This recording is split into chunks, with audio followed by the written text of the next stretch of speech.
Hello friends, welcome to Vrindavan P S C point. അപ്പോൾ assistant സെയിൽസ്മാന് വേണ്ടി നിങ്ങളുടെ പഠിത്തമൊക്കെ എങ്ങനെ പോകുന്നു? നന്നായിട്ട് നടക്കുന്നില്ലേ? നമുക്ക് ഓഗസ്റ്റ് ഒക്ടോബറിലൊക്കെ ആയിട്ട് എക്സാം വരും. നന്നായിട്ട് തന്നെ നോക്കുക. ഇനി ഡിഗ്രി ലെവല് പഠിക്കുന്നവർ അതും ഏകദേശം നമുക്കറിയാലോ, ടൈം ആയിട്ടുണ്ട്.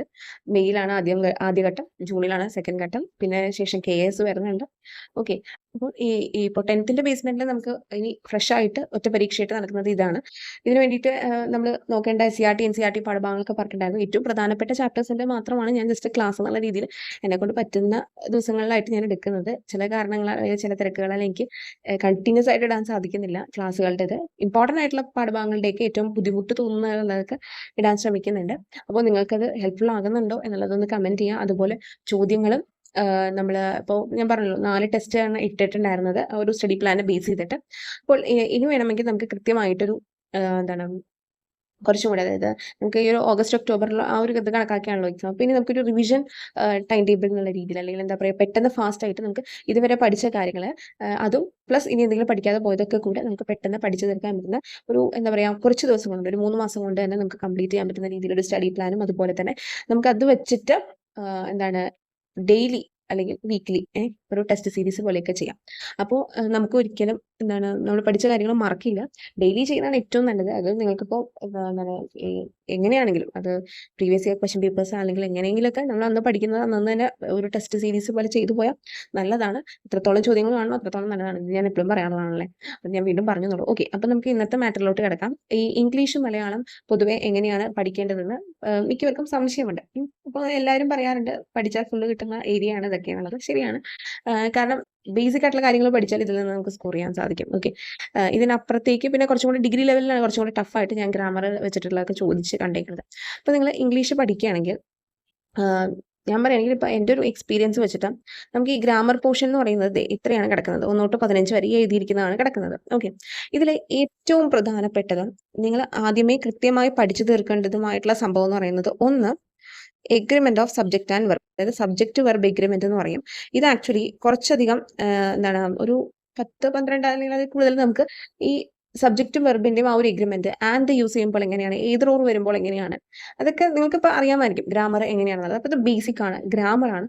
അത് നമുക്കൊരു ബുക്ക് വെച്ചിട്ടോ അല്ലെങ്കിൽ യൂട്യൂബിൽ ക്ലാസ്സസ് കേട്ടിട്ടോ അല്ലെങ്കിൽ ഒരു റാങ്ക് ഫയൽ നോക്കിയാലാണെങ്കിൽ സബ്ജക്റ്റ് വെർബ് എഗ്രിമെന്റിന്റെ ഒരു ഐഡിയ നിങ്ങൾക്ക് കിട്ടും. ഓക്കെ. ഞാൻ ഒരേ സമയം ഞാൻ കോച്ചിങ് ചെയ്ത സമയത്ത് ഞാനത് പഠിച്ചിട്ടുണ്ട്. അതിന്റെ ഒരു ബേസ്മെന്റ് എനിക്ക് കിട്ടിയിട്ടുണ്ട്. ഒപ്പം ഞാൻ റാങ്ക് ഫയൽ പഠിച്ച സമയത്ത് അതിലും സബ്ജക്റ്റ് വെർബ് എഗ്രിമെന്റിനെ കുറിച്ചുള്ള ഓരോ പോയിന്റ്സ്, അതായത് നമ്മൾ ഏതൊക്കെ കേസിൽ എങ്ങനെയൊക്കെയാണ് ഇത് യൂസ് ചെയ്യേണ്ടത് എന്നുള്ളത് ഇത് പറയുന്നുണ്ട്. അപ്പോൾ മസ്റ്റ് ആയിട്ട് പഠിക്കേണ്ട ഒന്നാണ് സബ്ജക്റ്റ് വെർബ് എഗ്രിമെന്റ്. അപ്പോൾ നിങ്ങൾ ഇംഗ്ലീഷിലെ ഗ്രാമർ പോർഷനിൽ പഠിച്ചെടുക്കേണ്ട ഏറ്റവും ഇമ്പോർട്ടൻ്റ് ആയിട്ടുള്ള ഒന്നാണത്. ദെൻ ക്വസ്റ്റ്യൻ ടാഗ്, അടുത്ത ഇമ്പോർട്ടൻ്റ് ആയിട്ടുള്ള ഒന്നാണ് ക്വസ്റ്റ്യൻ ടാഗ് എന്ന് പറയുന്നത്. അതിനും അത് ബേസിക് ആയിട്ടുള്ള റൂൾസ് ആണ്. അത് നമുക്ക് ബൈഹാർട്ട് ചെയ്യണം. നമ്മൾ ഈ പറയുന്ന ഇമ്പോർട്ടൻ്റ് ആയിട്ടുള്ള പോർഷൻസിൻ്റെ എന്തായാലും മസ്റ്റ് ആയിട്ട് ബൈഹാർട്ട് ചെയ്ത് പഠിച്ചു. ഇതിൽ നിന്ന് ചോദ്യം ഉറപ്പാണ്, നമുക്ക് ഫുൾ സ്കോർ ചെയ്യാനും സാധിക്കും. Okay. Then tenses and conditional സെന്റൻസസും ഇതും ഇമ്പോർട്ടൻ്റ് ആണ്, ചോദിക്കാറുണ്ട്. ഓക്കെ. ടെൻസസ് ബേസിക്കലി പറയുകയാണെങ്കിൽ നമുക്കറിയാം പ്രസന്റ്, പാസ്റ്റ്, ഫ്യൂച്ചർ ആണ് പറയാറുള്ളത്. പക്ഷേ ഇതിൽ കൂടുതലും പ്രസന്റ് പെർഫെക്റ്റ് കണ്ടിന്യൂസും അതുപോലെ പാസ്റ്റ് പെർഫെക്റ്റ് കണ്ടിന്യൂസും, പാസ്റ്റ് പെർഫെക്റ്റ് കണ്ടിന്യൂസ് അല്ല, ആക്ച്വലി പാസ്റ്റ് പെർഫെക്റ്റ് ആണ് കൂടുതലും ചോദിക്കാൻ ചാൻസ് കേട്ടോ. പ്രസന്റ് പെർഫെക്റ്റ് കണ്ടിന്യൂസ് ജസ്റ്റ് നോക്കുക എന്നുള്ളത് മാത്രം. നമ്മൾ എല്ലാത്തിൻ്റെയും പ്രസന്റ്, പാസ്റ്റ്, ഫ്യൂച്ചറിന്റെ ബേസിക് റൂൾസ് കംപ്ലീറ്റ് ആയിട്ട് പഠിക്കണം. ഫ്യൂച്ചറൊക്കെ ചോദിക്കാൻ വളരെ ചാൻസ് കുറവാണ്. എപ്പോഴും ചോദിക്കാറുള്ളത് ഈ പാസ്റ്റ് പെർഫെക്റ്റ്. ഓക്കെ.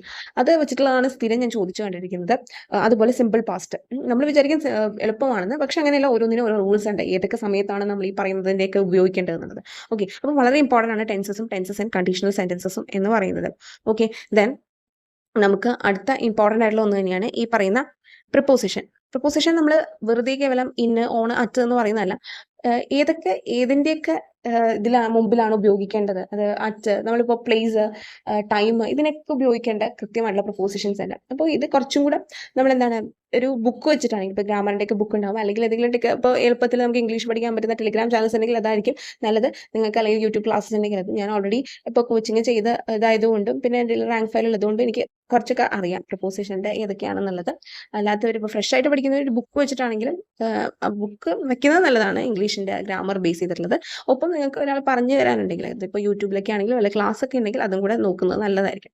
ഓക്കെ. ഒരു കൃത്യമായിട്ട് നിങ്ങളിപ്പോൾ എന്ത് ഇത് പഠിക്കുകയാണെങ്കിലും ആദ്യമേ സെറ്റാക്കി വെക്കേണ്ടതാണ് ഈ പറയുന്ന ഇമ്പോർട്ടൻ്റ് ആയിട്ടുള്ള പോർഷൻസ് ഒക്കെ തന്നെയും. കാരണം എന്താണെന്ന് വെച്ച് കഴിഞ്ഞാൽ നമുക്ക് ഇത് നമ്മൾ പഠിക്കുന്ന സമയത്ത് ഓക്കെ ആയിരിക്കും, പക്ഷേ നമുക്ക് കുറേ പ്രാവശ്യം ഇതൊന്ന് റിവൈസ് ചെയ്യേണ്ടി വരും. എന്നാലേ നമ്മുടെ ഓർമ്മയിൽ നിൽക്കുള്ളൂ. വൺസ് നമുക്കിത് ഈ ഒരു റൂൾസും കാര്യങ്ങളൊക്കെ സെറ്റ് ആയാലുണ്ടല്ലോ പരീക്ഷയ്ക്ക് നമുക്ക് എളുപ്പത്തിൽ ഇംഗ്ലീഷിന്റെ ഭാഗങ്ങൾ പെട്ടെന്ന് ഉത്തരത്തിലേക്ക് എത്താൻ സാധിക്കും. ഓക്കെ, അതുപോലെ തന്നെ ഇമ്പോർട്ടൻ്റ് ആണ് ഡയറക്റ്റ് ആൻഡ് ഇൻഡയറക്റ്റ് സ്പീച്ച് എന്ന് പറയുന്നത്. Okay, direct and indirect speech വളരെ ഇമ്പോർട്ടൻ്റ് ആണ്. അതിനുണ്ട് റൂൾസ്. അതുപോലെ ആക്റ്റീവ് ആൻഡ് പാസീവ് വോയിസ് ഇതിനുണ്ട് ഒരു സെറ്റ്. മാറിപ്പോകാൻ ചാൻസ് ഉള്ളതാണ് അതൊക്കെ. Okay, direct indirect active passive ഇല്ലാത്തത് ചുരുക്കം ആണ്. നമുക്ക് ചോദിക്കാൻ സാധ്യത എന്താണ് കുറവെന്ന് നമുക്ക് ഒരിക്കലും പറയാൻ പറ്റില്ല. വളരെ നല്ല രീതിയിൽ ചോദിക്കാൻ സാധ്യതകളാണത്. ഓക്കെ, അപ്പോൾ അത് നല്ല രീതിയിൽ നോക്കണം. ഈ കറക്ഷൻ ഓഫ് സെന്റൻസസ് ഒക്കെ കൂടുതലും ഡിഗ്രി ലെവലിലാണ് ഞാൻ കണ്ടിട്ടുള്ളത്. പക്ഷേ ഇന്റർ ലെവലിന് ചോദിക്കാൻ സാധ്യതയുണ്ട് നമുക്ക് സിലബസിൽ തന്നിട്ടുള്ളത് കൊണ്ട്. ദെൻ ഡിഗ്രീസ് ഓഫ് കമ്പാരിസൺ വളരെ ഇമ്പോർട്ടൻ്റ് ആണ്. നമ്മൾ ഇപ്പം നമുക്കറിയാലോ ടോളസ്റ്റ് എന്നൊക്കെ പറയുന്ന ഒരു സൂപ്പർലേറ്റീവ് ഡിഗ്രി അതൊക്കെ വെച്ചിട്ട് പറയുന്നുണ്ടല്ലോ. അപ്പോൾ അതും ഇമ്പോർട്ടൻ്റ് ആണ്. അതും ചോദിച്ചു കാണാറുണ്ട്. അപ്പോൾ ഇപ്പം നമ്മൾ ഈ ഇങ്ങനെ മാർക്ക് ചെയ്ത് വെച്ചിട്ടുള്ള ഈ പോർഷൻസ് ഒക്കെ തന്നെയും മസ്റ്റായിട്ടും കൃത്യമായിട്ടും തുടക്കത്തിൽ തന്നെ പഠിച്ചു പോകേണ്ടതാണ്. ഓക്കെ, ഇതിന് കൃത്യമായിട്ടുള്ള റൂൾസ് ഉണ്ട്. അത് നിങ്ങൾ സമയം എടുത്തിട്ടാണെങ്കിലും പഠിക്കണം. ഇത് ഒരു പ്രാവശ്യം ഇതാക്കിയാൽ പോരാ, 2-3 ആവർത്തി നമ്മുടെ മനസ്സിരുത്തി പഠിക്കണം. അതിനുശേഷം ലാസ്റ്റ് നമ്മൾ ആ ഒരു എക്സാം ടൈം ആകുമ്പോൾ ഒന്നും കൂടെ ബ്രഷപ്പ് ചെയ്തെടുത്താൽ മതി. ഓക്കെ, ബാക്കിയുള്ളതെല്ലാം ചോദിക്കില്ല എന്നല്ല ഞാൻ ഉദ്ദേശിക്കുന്നത്. ഇപ്പോൾ 1 തൊട്ട് 15 വരെയുള്ള ബാക്കിയെല്ലാം ചോദിക്കില്ല എന്നല്ല, ചോദിക്കാൻ ചാൻസ് ഒക്കെ ഉണ്ട്. പക്ഷേ ഏറ്റവും ഇമ്പോർട്ടൻ്റ് എന്ന് പറയുന്നത് ഇപ്പോൾ ഈ റൗണ്ട് ചെയ്ത ഏരിയാസ് ഒക്കെ തന്നെയാണ്.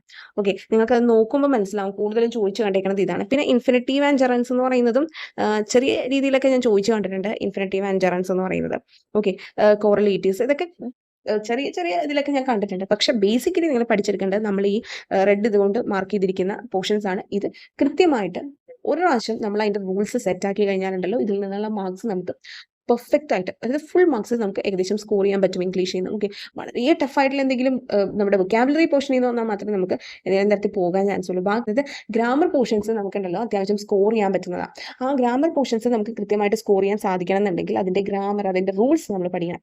ഓക്കെ, കേവലം വെറുതെ വായിച്ച് കുറേയധികം ക്വസ്റ്റ്യൻ പേപ്പേഴ്സ് പ്രീവിയസ് ഇയർ ചെയ്താൽ മാത്രം കിട്ടുന്ന ഒന്നല്ല ഈ പറയുന്ന ഗ്രാമർ പോർഷൻ. നിങ്ങൾ കേവലം, എനിക്കറിയില്ല അങ്ങനെ കിട്ടുന്നവരുണ്ടാകാം, maybe previous year question papers അങ്ങനെ ചെയ്താൽ എളുപ്പം പറയാൻ പറ്റുന്നുള്ളവരുണ്ടായിരിക്കാം. പക്ഷേ എനിക്ക് കൂടുതലും എളുപ്പമായി തോന്നിയിരിക്കുന്നത് വൺസ് നമ്മൾ ഈ റൂൾസ് കൃത്യമായി പഠിച്ചു കഴിഞ്ഞാൽ ജസ്റ്റ് അപ്ലൈ ചെയ്ത് നമുക്ക് പെട്ടെന്ന് ഉത്തരം കിട്ടും. നിങ്ങൾ ഇത് പഠിച്ചതിന് ശേഷം ഏത് ക്വസ്റ്റ്യൻ പേപ്പർ എടുത്ത് ആൻസർ ചെയ്ത് നോക്കിക്കോ, നിങ്ങൾക്ക് പെട്ടെന്ന് ഉത്തരം കിട്ടും. ഓക്കെ, അപ്പോൾ ഇംഗ്ലീഷ് ഈ പറയുന്ന ഗ്രാമറൊക്കെ കാണുമ്പോൾ ഒരിക്കലും ടെൻഷൻ അടിക്കേണ്ട ആവശ്യമില്ല. ഞാൻ പറഞ്ഞല്ലോ, ഒന്നില്ലെങ്കിൽ ഗ്രാമറിനെ സംബന്ധിച്ച് ഒരു കൃത്യമായ പുസ്തകം ഉണ്ടെങ്കിൽ നിങ്ങൾക്ക് അത് ചെയ്യാം, അല്ലെങ്കിൽ റാങ്ക് ഫയലും ഉണ്ട്. ഇപ്പോൾ ഈ പറയുന്ന subject verb agreement, direct and indirect speech, active passive voice ഒക്കെ നമ്മുടെ റാങ്ക് ഫയലും ഉണ്ട്. പക്ഷേ 10th ലെവലിൽ എന്ന് പറയുമ്പോൾ ആ ഒരു ലെവലിലുള്ള കാര്യങ്ങളായിരിക്കും കൂടുതൽ ഉണ്ടാവുക.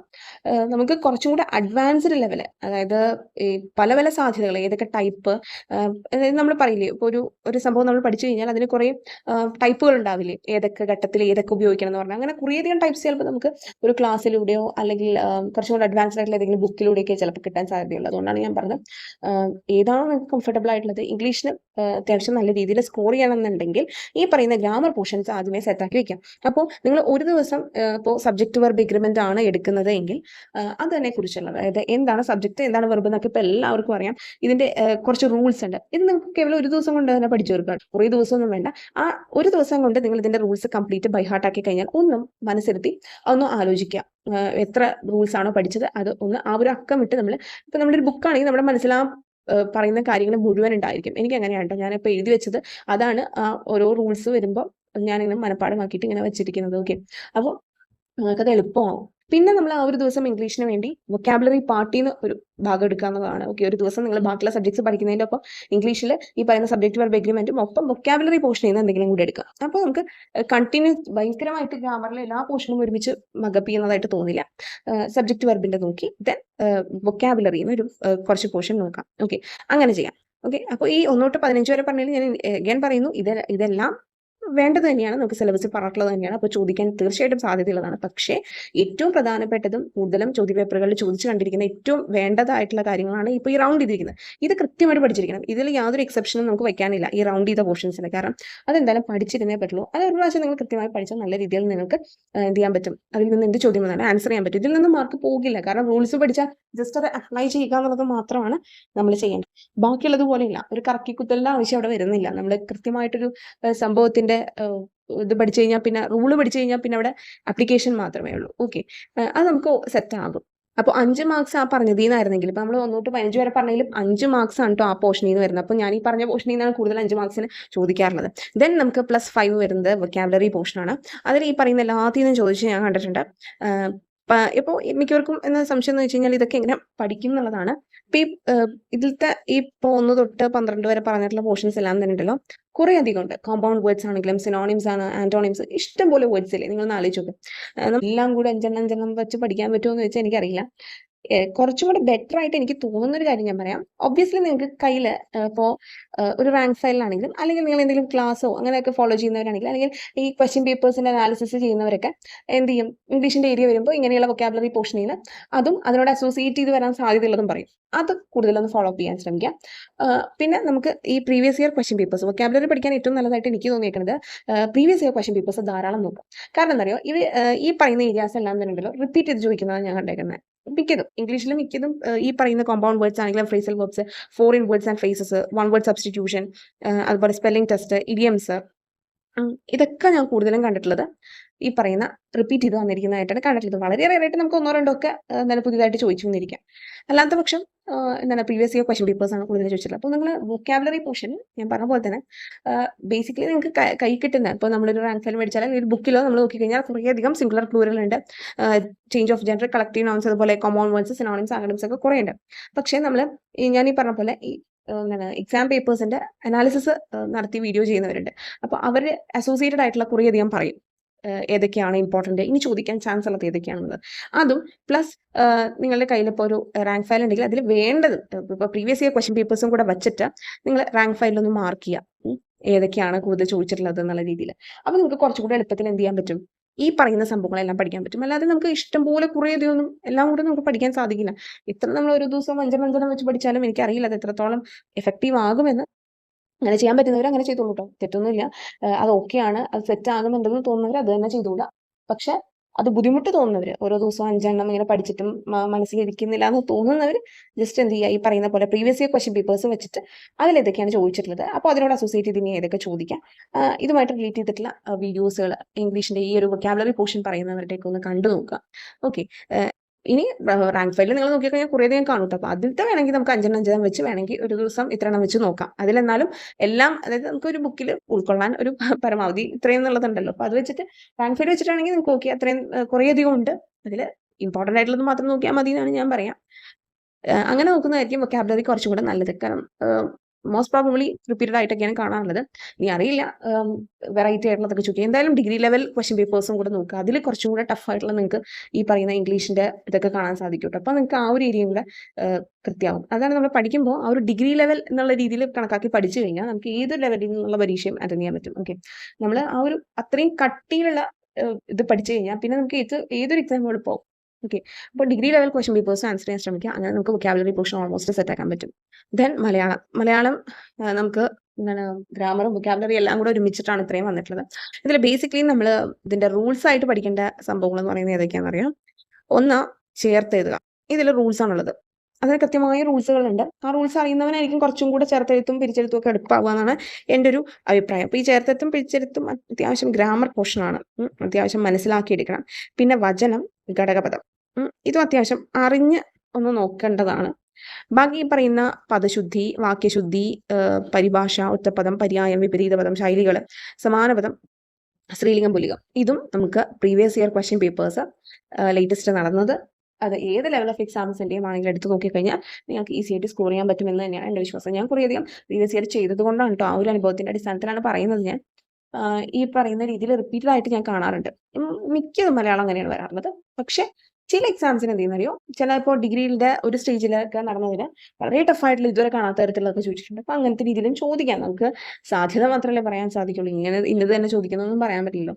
അപ്പോൾ ടഫായിട്ടുള്ളത് ചോദിക്കാം. അപ്പോൾ ബുക്ക് നിങ്ങൾക്ക് അങ്ങനെ ഇപ്പോൾ ഓരോ ദിവസവും 5 വെച്ച് ചെയ്യാൻ പറ്റും എന്നുള്ള രീതിയിലുള്ളത് ഓക്കെ, അങ്ങനെ പറ്റുന്നവർ അങ്ങനെ ചെയ്യാം. അല്ലാത്ത പക്ഷം ഇപ്പോൾ ഈ ഒറ്റപ്പദം, പര്യായം, അതുപോലെ എന്താണ് പദശുദ്ധിയൊക്കെ ആക്ച്വലി തിരുത്തലാണ്. അപ്പോൾ അത് റിപ്പീറ്റഡ് ആയിട്ട് ചോദിച്ചു കാണുന്ന കുറേ അധികം ഇല്ല. എന്നാൽ വളരെയധികം എന്താണ് കൺഫ്യൂസ് ചെയ്യാൻ സാധ്യതയുള്ളത് അതൊക്കെ നോക്കി കൂടുതൽ പഠിക്കുന്നതായിരിക്കും നല്ലത്. അങ്ങനെ ഇപ്പോഴേ അത് പരിശീലിക്കുന്നത് നല്ലതാണ്. ഇംഗ്ലീഷും മലയാളവും ലാസ്റ്റ് മൊമെന്റിൽ അല്ലെങ്കിൽ നമുക്ക് ആകെ എന്താണ് പെടഞ്ഞു ഓടേണ്ടി വരും. അപ്പോൾ ഇതൊക്കെ കുറച്ച് ഇപ്പോൾ നോക്കി തുടങ്ങുന്നത് നല്ലതാണ്. നല്ല രീതിയിൽ നോക്കിയാൽ നമുക്ക് ഈ 2 ഏരിയയിൽ നിന്നും 20 അറ്റ്ലീസ്റ്റ് ഒരു 15 തൊട്ട് 18 മാർക്ക് വരെയൊക്കെ മേടിക്കണമല്ലോ. ഓക്കെ, ഞാൻ 20 മേടിക്കാൻ പറ്റും, തീർച്ചയായിട്ടും പറ്റും. പക്ഷേ നമുക്ക് പറയാൻ പറ്റില്ല, വളരെ എക്സ്ട്രീംലി ഡിഫിക്കൽട്ട് ആയിട്ടുള്ള ഒരു ചോദ്യം വന്നാൽ അവിടെ തീർന്നില്ല. അപ്പോൾ അത്രയും നല്ലൊരു ലെവലിൽ നമുക്ക് സ്കോർ ചെയ്യാൻ പറ്റണമെങ്കിലുള്ള കാര്യമാണ് ഞാൻ പറയുന്നത്. നമുക്ക് എളുപ്പത്തിൽ പഠിച്ചെടുക്കാൻ പറ്റുന്നതാണിത്. കാരണം കറണ്ട് അഫയേഴ്സ് പോലെ കറണ്ട് അഫയേഴ്സ് നമുക്ക് 20 മാർക്സിൻ്റെ ആണെന്നറിയാം. ഇത് നമുക്ക് എത്രത്തോളം ഉണ്ട് അല്ലെ, പഠിക്കാൻ ഇഷ്ടം പോലെയാണല്ലോ. നമുക്ക് ഒരിക്കലും പ്രെഡിക്റ്റ് ചെയ്യാൻ പറ്റില്ല ഇത് വരുമോ ഒന്ന്. ഇപ്പോൾ 10th പ്രിലിംസിന്റെ 4th സ്റ്റേജിൽ നമ്മൾ പ്രതീക്ഷിക്കാത്ത കുറേയധികം കറണ്ട് അഫയേഴ്സ് ആണ് അത് ചോദിച്ചത്. ഓക്കെ, വളരെ സിമ്പിൾ ആയിട്ടുള്ളത്. എന്നാൽ അത്രയും 3 സ്റ്റേജസിൽ ചോദിച്ചിട്ട് 4th സ്റ്റേജിൽ വേറെ തരത്തിൽ ചോദിച്ചു. അപ്പോൾ അതൊക്കെ നമുക്ക് ഒരിക്കലും പറയാൻ പറ്റില്ല ഏതൊക്കെ ചോദിക്കും. പക്ഷേ ഗ്രാമർ പോർഷൻ നമ്മളോട് ഇത്രയും 5 മാർക്സ് എന്ന് പറഞ്ഞിട്ടുണ്ടെങ്കിൽ അതിൽ എന്തായാലും ആ റൂൾസിനെ ബേസ് ചെയ്തിട്ടുള്ള കാര്യങ്ങൾ വെച്ചിട്ടുള്ള ഏറ്റവും ഇമ്പോർട്ടൻ്റ് ആയിട്ട് നമ്മൾ പറഞ്ഞതിൽ നിന്നൊക്കെ തന്നെ കൂടുതലും ചോദിക്കുള്ളൂ. ഓക്കെ, അതിന് നമ്മൾ കൃത്യമായിട്ട് ഇത് പഠിച്ച് തന്നെ എടുക്കണ്ടേ, അല്ലാതെ വേറെ വഴിയില്ലല്ലോ. ഓക്കെ, അത് ഞാൻ പറഞ്ഞല്ലോ, ഒരു തവണ പഠിച്ചാൽ പിന്നെ അത് സെറ്റ് ആകും. പിന്നെ വൊക്കാബുലറി പോർഷൻ ഞാൻ പറഞ്ഞ പോലെ ഇപ്പോൾ മലയാളത്തിലാണെങ്കിലും ഇംഗ്ലീഷിലാണെങ്കിലും നല്ലോണം ക്വസ്റ്റ്യൻ പേപ്പേഴ്സ് ആൻസർ ചെയ്ത് പഠിക്കുക. പിന്നെ എന്തെങ്കിലും ടെസ്റ്റ് സീരീസ് ഉണ്ടെങ്കിൽ അതും ആൻസർ ചെയ്യുക, ചെയ്ത് നോക്കുക. നിങ്ങൾ എത്രത്തോളം ചോദ്യം നിങ്ങൾ ചെയ്യുന്നു അത്രത്തോളം നല്ലതാണ്. നമ്മൾ എത്ര പഠിച്ചു എന്ന് പറഞ്ഞിട്ടും കാര്യമില്ല, നമ്മൾ എത്രത്തോളം ക്ലാസ്സുകൾ കേൾക്കുന്നു, എത്രത്തോളം വായിക്കുന്നു, പഠിക്കുന്നു എന്ന് പറഞ്ഞിട്ടൊന്നും കാര്യമില്ല. അണ്ടർസ് ആൻഡ് അൺടിൽ നിങ്ങളുടെ മുന്നിൽ ഒരു ക്വസ്റ്റ്യൻ ഇട്ട് തരുമ്പോൾ അതെങ്ങനെ നിങ്ങൾ ആൻസർ ചെയ്യുന്നു എന്നുള്ളതാണ് കാര്യം. ഓക്കെ, നമ്മൾ എങ്ങനെ ആൻസറിലോട്ട് എത്തിച്ചേരുന്നു, ആൻസർ ചെയ്യാൻ പറ്റുന്നുണ്ടോ എന്നുള്ളതാണ് ഏറ്റവും വലിയ കാര്യം. അപ്പോൾ അതിന് പരിശീലിക്കാം. ധാരാളം ചോദ്യങ്ങൾ ഇപ്പോഴേ പരിശീലിക്കുക. അങ്ങനെ കുറേയധികം ക്വസ്റ്റ്യൻസ് കണ്ടും ആൻസർ ചെയ്തും റെഫർ ചെയ്തും പഠിച്ചു വെക്കുക. നിങ്ങൾക്ക് എന്ത് ചെയ്യാൻ പറ്റും, ഈ ഒരു എക്സാം ക്രാക്ക് ചെയ്യാൻ പറ്റും കേട്ടോ. അപ്പോൾ ഞാൻ എൻ്റെതായ രീതിയിലുള്ള കാര്യങ്ങളാണ് പറഞ്ഞത്. ഞാൻ കൂടുതൽ ഇംഗ്ലീഷും മലയാളം എങ്ങനെയാണ് നോക്കാറുള്ളത്. ഗ്രാമർ സെറ്റാക്കും, ഗ്രാമറിന്റെ പോർഷൻ ഗ്രാമറിൻ്റെതായ രീതിയിലുള്ള റൂൾസ് പഠിച്ചെടുക്കും. ശേഷം വൊക്കാബുലറി പോർഷനൊക്കെ കൂടുതലും പ്രീവിയസ് ഇയർ ക്വസ്റ്റ്യൻ പേപ്പേഴ്സും അങ്ങനത്തെ കാര്യങ്ങളൊക്കെയാണ് കൂടുതലും നോക്കാറുള്ളത്. എനിക്കതാണ് കുറച്ചും കൂടെ കംഫർട്ടബിൾ ആയിട്ട് തോന്നിയിട്ടുള്ളത്. അതുകൊണ്ടാണ് അങ്ങനെ ചെയ്യുന്നത്. കൂടുതൽ വേർഡ്സ് അങ്ങനെ ഓരോ ദിവസത്തിൽ വെച്ച് പഠിക്കാൻ പറ്റുന്നവർ അങ്ങനെ പഠിച്ചോളൂ. കാരണം മിക്കവരും പറയാറുണ്ട് ഓരോ ദിവസത്തിൽ വെച്ച് പഠിക്കുന്നത് നല്ലതാണെന്ന്. അപ്പോൾ എനിക്കത് അധികം പറ്റാറില്ല 5 അങ്ങനെ വെച്ച് പഠിക്കാനത്. പക്ഷെ നമ്മൾ ഈ പ്രീവിയസ് ഇയർ ഇങ്ങനെ കുറേ ചെയ്തും അതിനോട് അസോസിയേറ്റ് ചെയ്ത ആൾക്കാരുടെയൊക്കെ വീഡിയോസ് ഒക്കെ കണ്ടിട്ട് നമുക്ക് ഏകദേശം മാർക്ക് സെറ്റ് ആവാറുണ്ട്. പിന്നെ വളരെയധികം ഡിഫിക്കൽറ്റി കൂടിയ ക്വസ്റ്റൻസ് വരുമ്പോൾ നമുക്ക് എന്ത് ചെയ്യാൻ പറ്റില്ല, ചിലപ്പോൾ ആൻസർ ചെയ്യാൻ പറ്റിയെന്ന് വരില്ല. ചിലപ്പോൾ നമ്മൾ പ്രതീക്ഷിക്കുന്ന ഉത്തരം ആകണം എന്നില്ല അവർ കൊടുക്കുന്ന ആൻസർ കീഴിൽ, അങ്ങനെയും വരാം. അങ്ങനെ അത് ഡിലീഷനിലോട്ടും പോകാം. അപ്പോൾ അതൊക്കെ ഒരു എന്താ പറയുക, ഭാഗ്യപരീക്ഷണം. നമുക്ക് കിട്ടുന്ന ക്വസ്റ്റ്യൻ പേപ്പർ അങ്ങനെ ഡിലീഷൻസ് ഇല്ലാത്തതാവണ്ടെങ്കിൽ മാത്രം നമുക്ക് പ്രാർത്ഥിക്കാം. അല്ലെങ്കിൽ നമ്മൾ ചെയ്തതും വെറുതെ ആവും, മാർക്സും കിട്ടില്ല. അങ്ങനത്തെ ഒരു രീതിയിലോട്ട് പോകും. ഓക്കെ, അപ്പോൾ നല്ല രീതിയിൽ തന്നെ പഠിക്കാം. ഇംഗ്ലീഷിനും മലയാളത്തിനും അത്യാവശ്യം സമയം കണ്ടെത്തണം. ഓരോ ദിവസവും നമുക്കിനി വളരെ എന്താണ് ഇപ്പോൾ പറയാം, ഏപ്രിലിൽ തുടങ്ങി മെയ്, ജൂൺ, ജൂലൈ, ഓഗസ്റ്റ് അല്ലെങ്കിൽ ഒക്ടോബറിലാണ് എക്സാം പറഞ്ഞിട്ടുള്ളത്. മേ ബി സ്റ്റേജസ് ആയിട്ട് തന്നെ ആയിരിക്കും, ഡിഫറെൻറ്റ് സ്റ്റേജസ് ആയിട്ട് തന്നെ ആയിരിക്കും. അപ്പോൾ നമുക്ക് ഏകദേശം ഇനി ഒരു ഏപ്രിൽ ഇത്രയും തുടങ്ങിയ സ്ഥിതിക്ക് വേണമെങ്കിൽ ഒരു 3.5 മാസം അല്ലെ, ഒരു മാസം കൊണ്ട് നമുക്ക് കംപ്ലീറ്റ് റിവിഷനും കൂടെ കംപ്ലീറ്റ് ആയിട്ട് നടക്കണം. ഓക്കെ, അപ്പോൾ ആ റിവിഷനും അതുപോലെ തന്നെ നമുക്ക് കുറച്ചധികം ചോദ്യങ്ങളൊക്കെ ഇനി അങ്ങോട്ട് പരിശീലിച്ചാലോ? എന്താണ് നിങ്ങളുടെ അഭിപ്രായം? ICRT ബേസ് ചെയ്തിട്ടുള്ള ക്വസ്റ്റ്യൻസ്, NCRT ബേസ് ചെയ്തിട്ടുള്ള സ്റ്റേറ്റ്മെന്റ് ടൈപ്പ്, കറണ്ട് അഫയേഴ്സ് വളരെയധികം ടഫായിട്ടുള്ള ഇതുവരെ ജനുവരി, ഫെബ്രുവരി, മാർച്ച്, അതുപോലെ കഴിഞ്ഞ വർഷത്തേക്ക് ഇമ്പോർട്ടൻ്റ് ആയിട്ടുള്ളതൊക്കെ വെച്ചിട്ട് നമുക്ക് ക്വസ്റ്റ്യൻസ് ഒക്കെ ചെയ്യണ്ടേ. അപ്പോൾ അതിനെ സ്റ്റേ ട്യൂൺഡ് നിങ്ങൾ ഇതാക്കുക. നിങ്ങൾക്ക് ഈ വീഡിയോ ഹെൽപ്ഫുൾ ആയിട്ടുണ്ടെങ്കിൽ ശരിക്കും പറയാം, നമ്മൾ ഇടുന്ന വീഡിയോസ് ഒക്കെ നിങ്ങൾക്ക് ഹെൽപ്ഫുൾ ആകുന്നുണ്ടെങ്കിൽ അതും കമന്റ് ചെയ്യാം കേട്ടോ. ഇപ്പോൾ കുറേ പേര് കമന്റ് സെക്ഷനിൽ ചോദിച്ചിട്ടുണ്ടായിരുന്നു മെയിൽ ID ഉണ്ടോ നല്ല രീതിയിൽ. അപ്പോൾ ഞാനത് ഉടനെ നമ്മുടെ യൂട്യൂബ് ചാനലിൽ PSC വേൾഡ് എന്നുള്ളതിൽ എബൌട്ടിൽ ഞാൻ മെയിൽ ID ഉടനെ തന്നെ ഇടാം കേട്ടോ. ഓക്കെ, നമുക്ക് നെക്സ്റ്റ് വീഡിയോയിൽ കാണാം. Thank you for watching.